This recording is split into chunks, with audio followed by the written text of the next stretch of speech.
Last chance. You don't want to find out what's in that hole. I'll take my chances. You're futile. Welcome guys to Last Call Reviews. My name is Craig Perales and this is Mandrew Montemayor, and on today's episode we are doing a spoiler review of Resident Evil 8 Village. And if you guys have not played it so far, pause right now, make sure you go do it, add us to your watch later list, because we are doing a full spoiler review. We're going to be talking about all the enemies, all the locations, all the things we liked about it, and all the things we didn't like about it, so we don't want to ruin anything for you, right? Yeah, no, so definitely, I mean, come back and join the conversation. Let us know your thoughts when you're done and see if maybe it lines up. So, Resident Evil 8 Village is the continuation from Resident Evil 7 Biohazard, where you play the protagonist, Ethan Winters, who has since had military training with Chris Redfield since the last game. He's moved into a new location with his wife, Mia, and his new baby named Rose. And it pretty much starts out the gate where Mia gets killed by Chris, and, you know, you're like, whoa, what's going on? And then baby Rose gets abducted. You get pretty much taken, and you get into this wreck, and you wake up in this crazy village. Now, we played this game pretty much two different ways. I went through it with a guide on casual just to play it and see how it was. Andrew actually played it blind. He did it actually streaming the first time. So you're going to have one who kind of knew what was coming and the way I interpreted the game versus blind and the way Andrew interpreted the game. So we're going to break it down in a couple different ways. And first, we're going to do with how the game looked and played. So, Andrew, how do you want to start off this bad boy? How did the game look to you? How did it play? How did it feel? I mean, let's get it right off the gate. This game is beautiful. It is set in Romania, and I feel like they really captured it as far as like the aesthetic goes, with the castle, the little village with the villagers, the different sections, but even just like going through all the different like snowy areas and everything, looking up at the sky, or there's at one point where you can like look and see like a waterfall. I found myself stopping a lot in this game just to look at like all the little details and the little, just every little different thing, because it was such a gorgeous looking game. Yeah, it's really impressive because this is done on the RE engine, which is the Reach for the Moon engine, and it was created by Capcom specifically for Resident Evil 7 Biohazard. And since then, they've actually done like Devil May Cry 5 and Monster Hunter Rise. So we've seen that engine be and look very, very good. But when it comes to Resident Evil 8, I mean, dude, I am blown away. The castle looks gorgeous. Everything is so defined, and everything has like just bright color. Like, generally speaking, when you're running into like enemies, you can run into the trope where a lot of guys kind of look the same and familiar compared to everyone else. Even the werewolves have all these different looks to them. All the horror enemies have different looks. So I gotta say, as far as the way they made it stand out, especially when you go from world to world, when you go from like the castle to the factory, I think they did a really good job in defining the detail that was set for each particular era. Yeah, like I agree. They definitely put the stamp on like, okay, this is this area, this is this area, this is why each spot is different. And I didn't really feel like there was one where when I'm playing it, when I run through Resident Evil 2, I'm like, damn, dude, I don't want to do the sewers. The sewer sucks. It's kind of like a lame place. I hate doing that. And I see online that that's kind of a spot. I don't feel that there was really like kind of that sort of area. I know there's some where you can kind of get like a little bit lost in some things, especially later on with like the factory. But it was never an area where I'm like, dude, this is such a slog. This sucks. Like, I hate doing it. But another big, and again, I want to throw out there, we both played this on a Series X, so I don't know how this looks on an Xbox One, a PS4, or something else. I haven't heard anyone else say anything about it being ugly on anything. I don't even know how the game would run on an Xbox One. Like, it's that it's that good looking. But I do want to add on to that, saying that this game ran phenomenal. It's so great to finally have like a AAA big budget, whatever you want to call it, game that didn't need unless it did it in the background, because I didn't see anything, a day one patch to fix this issue, to fix frame rate issues, to fix the game running like shit, this not working, this glitch where you get stuck and now your save is broken. Like, I didn't have any problems at all with the game. Yeah, and I gotta say, it really stood out for being an action and a horror game. When it did the horror elements, when you're going through like the doll maker's cabin, it is so dark and creepy, and this to me is really where the sound kicked in. Like, if you're playing on a headset or late at night and it's turned up, that baby crying is one of the most like horrific, terrifying things I've seen in a long time, and even stopping to stare at it is disturbing. But then when you go into the action side of it, kind of more later on in the game where your guns are kind of upgraded and you have kind of new tech, like it was very tight. I mean, I don't want to compare it to a Call of Duty or anything like that, but for being, the action side of it, it was very tight. Everything was very clean. It felt very polished for being a shooter game, and I gotta say I took that away instantly. But overall, I mean, just like even when you're going through the grass, that looks good, and then you're hearing werewolves run through it or hearing a scream in the next room. I gotta say they nailed the horror sound and look very well, and they nailed the action. The action felt very solid for a Resident Evil first-person game. I like to bring that up too, because I do feel that this game is a perfect blend of action and horror, because you do start off with a lot of action. You're fighting against a giant horde, but then you go into the castle and there's not really too many enemies, and you have Lady D stalking you through the halls, that it's almost like a Mr. X kind of situation. And then even in the Beneviento house, you don't fight anybody until you're ready for the boss, and even in Moreau's, you don't really fight anything, but as soon as you get ready for the factory towards the end, you're back to kind of going through all these enemies. So it is kind of like this perfect structure of, okay, like, we're going to start off strong with the fighting, but now we're going to give you some lax horror, and then back into the fighting. But I do like what you said about it being very tight as far as action and movement goes, because I never really felt like I got hit or hurt or took damage or anything like that because it was the game's fault and it was something fucking stupid. It was my fault because I'm panicking and I whiffed a shot because I'm getting jumped by stuff. I'm trying to run, but I'm doing it at a bad angle or whatever. It was always my fault, and it felt fair. And I felt that was something very important for something that's got to be like that concise. Yeah, because it kind of took what Resident Evil 7 did with more of the claustrophobic, like it took the tight gameplay, but just kind of expanded into this bigger world with all these different places you can go to. And what they really kind of did a really good job is the crafting system. The few guns you have and the pipe bombs and all the stuff you get to make to fight everybody was really interesting. I like that you could kind of make things on the fly, the more things you could create, and it lent itself to make you explore each level more to either A, find weapons, or B, find money, so you could keep that inventory expansion going. So overall, I gotta say the game is extremely tight and fun to play. There was never a moment where I'm like, these controls suck, like why won't it do this or why won't it do that? And everything, I mean, you find yourself stopping and looking out at the castle, staring out at the reservoir.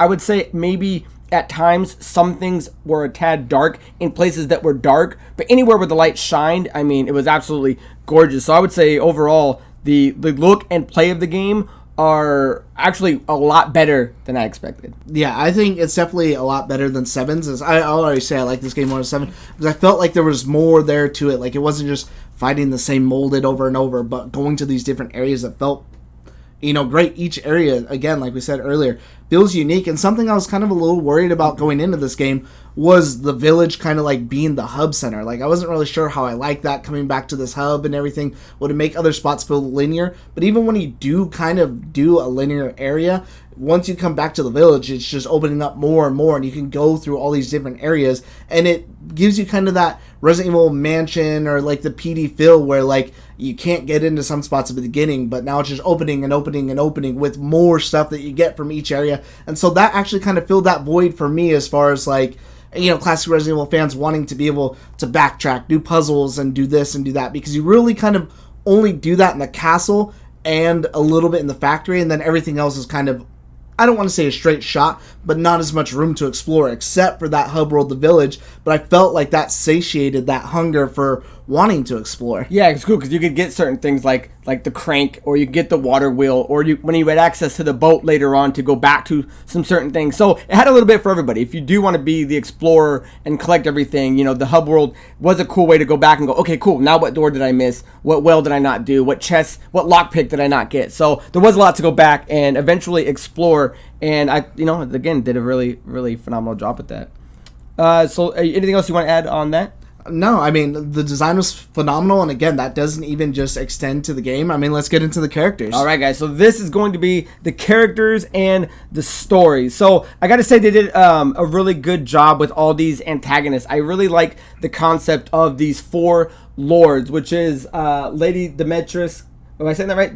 Demetresque. And Donna Beneviento, Salvatore Moreau, and Carl Heisenberg. And of course, there's Mother Miranda. And I think where this game really shines and stood apart from number 7 is 7 only really had Jack Baker and his family with kind of like brother, sister, mom, and then Ethan. And then, because Mia essentially is the damsel in distress, so 7 had a character that some people either like or didn't like, which was Ethan, and then obviously the memorable Jack Baker. What this one did is it really shined with 4 separate people with 4 separate identities that let you explore each of their kind of background and what their end goal was. And what I really liked the most out of it was they weren't really siblings, even though that's what they were called. They didn't really care for one another. And when you were exploring the castle, for instance, that's all you thought about, right? You're in Lady D's castle and you're running around and that's all you're thinking about. But as soon as you're in the cabin, you forget about the castle, and now you're worried about this tight little space and a baby chasing you. And then as soon as you're in the reservoir, that's where you're at. You know what I mean? It moved so,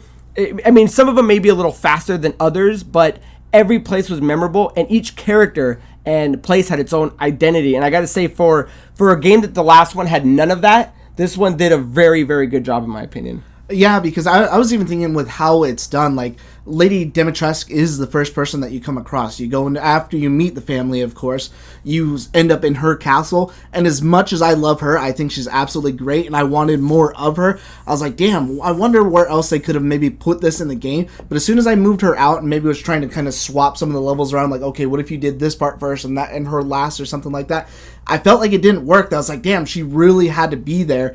And I didn't feel like the game, I mean, she was the main central of the marketing. I didn't even know there was a family until you start playing the game, because I was kind of on a little bit of a blackout as far as like seeing that there's other people. I had no clue. So the fact that she, I don't want to say came and went, but you beat her first, and then that's kind of it with her, and now you're doing the rest of these, I didn't feel like, fuck, okay, well, they kind of blew their load early, and now I'm just dealing with like these grade B flunkies. I actually found my favorite person to be Donna Beneviento, and she's the least crazy out of all of them. She doesn't have a second form. She just is like kind of mentally ill, and her power is that with her ability, she has these flowers, and she can secrete this pheromone that kind of makes people hallucinate and see visions and everything. And that turns out to be the scariest part of the game. And I just liked that it was so basic. And at first, I actually really hated it, because I was like, oh, this is some kind of Silent Hill shit. Like, it's too not grounded in reality. But then at the end, you think you're stabbing the doll. You're stabbing her, and you end up killing her. You realize, because you're reading something, that like, oh fuck, I've been hallucinating this whole time. And so then that kind of made it more grounded in reality. That I was like, oh fuck, you know what, that was totally cool. This is now my favorite section, and having beaten this like 7 different times, that she's still my standout favorite person. Yeah, because it's I mean, the storyline is pretty interesting too, because you take Mother Miranda, who's essentially trying to get her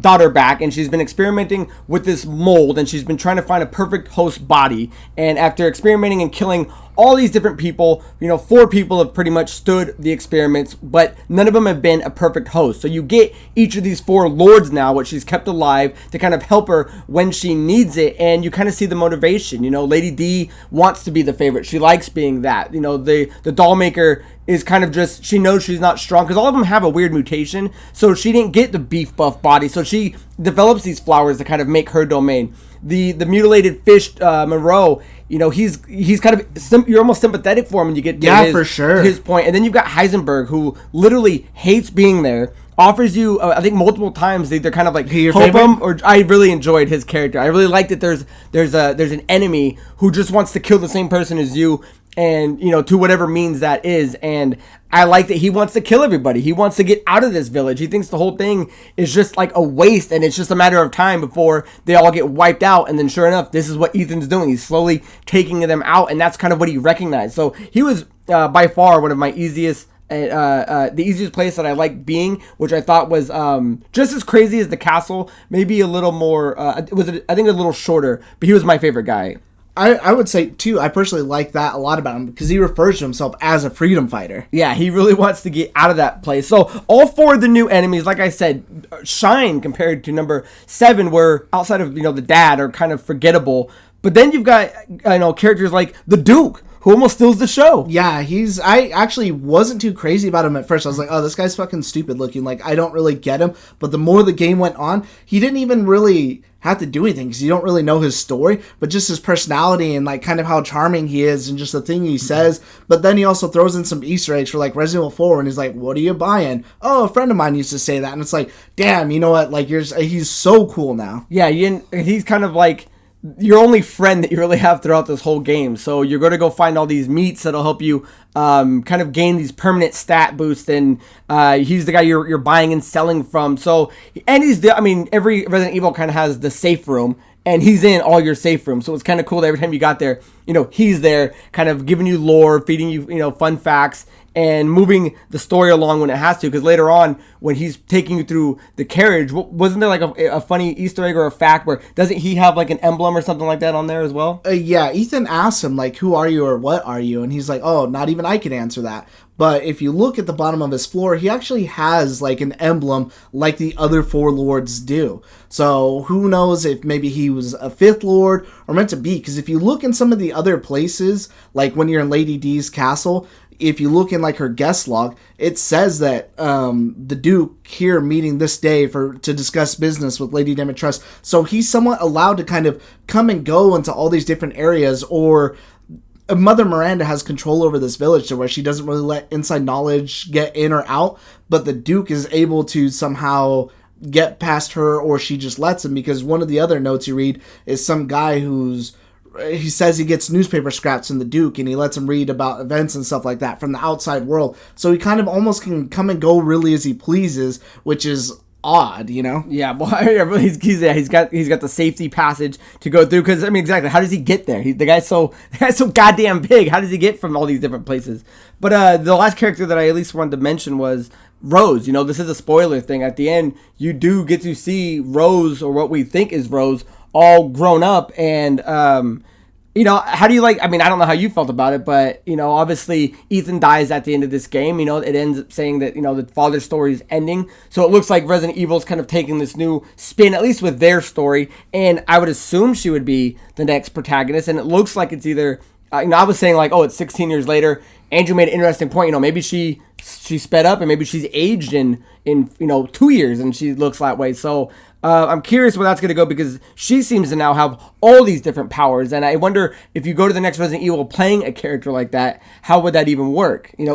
Or is you going to be hunting her? Maybe, I don't know. Yeah, because that would make the dynamic kind of weird. Because what ends up happening overall through the course of the story is, again, you get your daughter back. She was like separated into pieces. She's reborn, and you obviously beat Mother Miranda to get her back. But the big revelation and kind of what is strange about Rose and how she can come about to being born is that Ethan has been dead this whole time since Resident Evil 7, and that he's molded, and that's why he's been able to take so much damage, put his hands back together and whatever. And so when he dies at the end of this game, it's just kind of like the other molded. You start turning to ash because he's just taking so much damage. So because they even say that Rose is what Evelyn, however you want to pronounce it, was supposed to be able to have complete control of these mold and everything. So that's one of the things maybe I don't want to say I'm crazy about the game, is because now I've got a million more questions than I do have answers, when I already went into this game wanting a bunch of answers from, before on, what Blue Umbrella is. I've got no clue what that still is. Now they're throwing in like BSAA stuff, and it's I don't know. I'm still excited for whatever the next thing's going to be, but as far as that goes, I think that'd be such a weird dynamic to be this overpowered person that could do all these fucking things versus I'm more of you're the hero that's kind of reality based, and you have your guns and going against the freaks or whatever. Well, yeah, because the way they ended is like the father's story is done. So we'd have to assume that they're going into like a family. I would imagine story. So, yeah. So like, who would be next? The mother, the daughter, or anything like that. So and then last but not least, of course, is Chris. And I don't know. I feel like maybe sometimes they just shoehorn some of this stuff in. Chris was a really cool character to see. But did it have to be like you're saying? You only see so much of Umbrella. Was Chris only there to kind of maybe bridge the gap between Resident Evil 7 and 8 and all the other ones. I don't know, maybe. I thought it was kind of cool. I thought it was cool that Ethan's gotten training from him, and I don't want to say he was a family friend by any means, but they knew each other, so at least now these two universes are tied together forever. Yeah, I did like the idea of Chris being there, but again, you could have replaced that really with anybody, and so maybe that is, like what you're saying, just a way of like, okay, we're keeping older Resident Evil fans in the loop until maybe we come out with the next game where, you know, where the fuck is Jill? Where's Leon? Where's anybody else but Chris, who's been in the past two? That it was funny because when we were playing, I told Craig that Chris kind of looks like the rip-off Sean Connery from SNL. Yeah, dude. His build and look completely different than the way I've always remembered Chris or envisioned Chris looking. So he's definitely in the game, and I think the marketing was kind of misleading. It was mainly showing off the castle and Lady D, and then these these images and memories of Chris. Villain, yeah. And they really were not the main part of it, and kind of flipped the whole story on its head. But anything else with characters or story you want to add on? I mean, overall, how'd you feel about the story? The story I thought was great. Like I said, I thought they did a good job at fleshing out. I mean, exactly. Some points were smaller than the other, but I thought they did a good job of having each one's motivation and the storyline of what they were going. I thought it's a little hard to keep up with. You should be not skipping any cutscenes and reading all the documents and all the lore to get the full story, or watch a YouTube show that that summarizes it. But I thought for an action horror game and a Resident Evil that I haven't jumped into in a while, I thought they did a really good job with the story. Yeah, I actually personally enjoyed it, and again, I'll say it again, I actually really enjoyed it more than 7. And I loved 7 when it came out. Yeah, 7 was fantastic. So let's get into dislikes or changes that we might want to have with the game. My main one was just, especially since Ethan's now dead, and if they do move it forward with the daughter or somebody else, they've got to just make a stronger character. You've got to make someone that is like a Jill or a Leon moving forward, right, that everyone's going to like and want to play, because Ethan's really kind of flat, and he's really just repetitive. His all 6 lines of dialogue are all, Rose, I got to save Rose, and you crazy bitches, and da-da-da. It's like, the 5 minutes you play Chris at the end of the game was way more fun and revealing than anything you got to do with Ethan outside of learning that he was mold himself. But that was my big one. The other one would be to just explain a little more with the collectibles, because I followed a guide, and all the stuff you were keeping, none of it said to hold on to it until like the end, or it's on you to kind of experiment with it. And I get it, that's a small gripe, but if they just would have said more about that and like the meat catching, all that stuff, it actually meant something later on, then I wouldn't have been so fast to sell everything just to get an upgrade when I could have saved it and got more money for it, because money's really what matters in this game. Yeah, I can definitely understand some of those collectibles, because it doesn't outright. Some of them don't, like, you get it and then you could just sell it, but you would actually have to go through and read it for it to say like, oh, this is combinable with whatever. There's no, especially if you haven't played a Resident Evil before, you wouldn't think, oh, okay, I can combine this treasure with that treasure and then sell it for triple the price or whatever. Or even the fact that you can kill, like, there's an upgrading system as far as, like, you give the Duke certain meats from killing certain animals, and you can run faster, take more damage, whatever. But before they even explain any of that, you could actually sell that stuff to the Duke the first time you meet him, and then you don't find out about that until you leave his castle the second time, and you could have sold all that stuff to him already, and then you'd be out all that extra meat. So I do kind of wish they had said something. I went in blind, so I was actually too afraid to sell anything that I was hoarding everything at first, so it kind of did work out for me in a little bit. But my only real dislike, again, is kind of into Ethan as a character. Again, he's really repetitive, except for towards the end. It isn't really until the factory where you kind of really start developing this, now he's a badass, or he'll do whatever, especially when he's talking to Heisenberg at one point, and he doesn't agree with him, and he's holding his hand, he's like, last chance, and Ethan just lets go of his hand, and is like, alright, drop me in, dude, I'll fuck up whatever, I'll do whatever.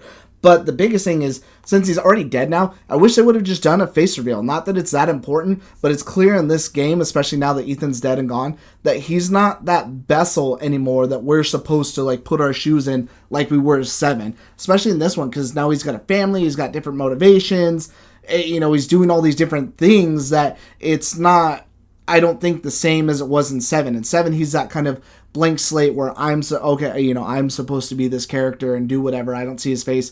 I'm doing whatever because I am Ethan Winters. And this is completely different. And so I think a facial reveal when he kills himself, sacrifices himself to save his daughter at the end, would have gone a lot longer way for himself as a character, because I did think he was really badass, especially towards the end. And this did make him better, but I think that would have made him a character up there with like Jill, Chris, maybe not up there, but with within that pantheon. Right, because now you can never buy an Ethan figure. You can never get anything with his face on it or anything like that, can you? No, I don't know, but you made a good point earlier where, okay, now if I'm playing as the daughter and let's say you walk through her house, are they just going to not have no pictures of Ethan, no flashbacks of Ethan? Is she just, I died young, so I can't picture my father's head? Yeah, so, and the last thing I wanted to say I didn't care for, and again, it's an easy fix if it's even warranted, is let people know if you can't go back and revisit, because the whole point of this is to get all the collectibles. If you're a purist in it, you got to get all the treasure chests and all those different things.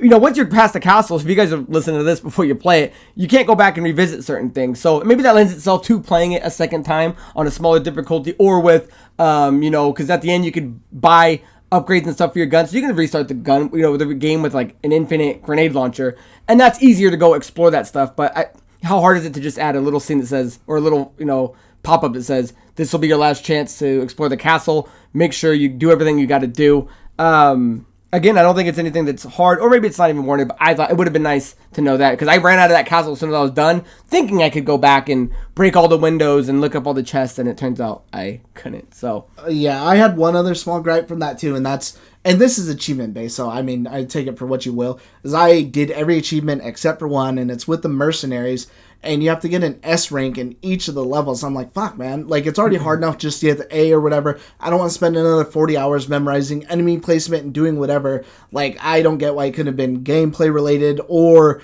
just, hey, beat each level one time or something like that, because it's already hard enough to kind of get through it and get like an A or something like that. And again, I did this after I'd beaten the game a bunch of times, that I don't know, it just didn't sync with me, and I've played older versions of Mercenaries that I don't think the first-person perspective lends itself as well as when I was playing it third-person over the shoulder, because I did that stuff with Resident Evil 6 to get the S rank and the do whatever, and that game's not even that great, but the movement is so much more fluid for that third-person angle that this, it's mostly just memorizational, and I just didn't feel it flowed as well. Yeah, so let's move into the end of it here, guys, and this is going to be our buy the game, pass on the game, or just wait on the game, maybe until it drops in price. So overall, I would say if you're a fan of it, definitely buy it. Everyone I'm listening to or playing is saying that this might be their favorite Resident Evil in a long time. To me, this thing has like Game of the Year contender written on it. It's got a lot of stiff competition coming out, but I haven't played Resident Evil since 7. I'm going to go back and do Remake 2 and 3, but it was an absolute blast to play, even with a guide and knowing what's coming. Like, I thought the game was fantastic. Again, yeah, and I would say too, I mean, unless you're one of those people that thinks time equates to value, but I put a lot of time into this game, because my first playthrough, I think I beat it in like 8 hours, and again, that's blind, but I went through and, like I said, beat this game like 6-7 times already, that I definitely got my money's worth playing through it. I thought it was I think that's something else that has to be said as far as like, is this game worth it for you, is replayability. If you're someone who loves it, who will go back and replay it, then that's definitely there, and I think that's important for value too. So I would definitely say go out there and get it. If you can't afford it, at least don't skip this game this year. I would for sure 100% say this is a must play. Yeah, it's probably easily going to be one of the best looking, outside of games that are native to PS5 or things like that. This is one of the best looking games, hands down. And like Andrew's saying, it's got replayability. It's about, on average 12 to 13 hours. I think most people are running through it. But then you got New Game Plus, then you've got Mercenaries, then you've got speed runs and all that thing, and all, the things like that. So I don't know. I think it's a great buy. If you can't afford it yet, just don't let this calendar go by without playing it, because it is excellent. That's for sure. So I'd say that's a definite buy from us. A definite buy, guys. So that is the end of this review. Let us know you guys' comments down below. Let us know if you played it. Let us know what you thought, guys. Feel free to follow us on any of these social medias if you liked the video. And as always, comment and hit subscribe and the like button. So guys, until the next review, my name is Craig Perales, and that is Mandrew Montemare. See you later. See ya.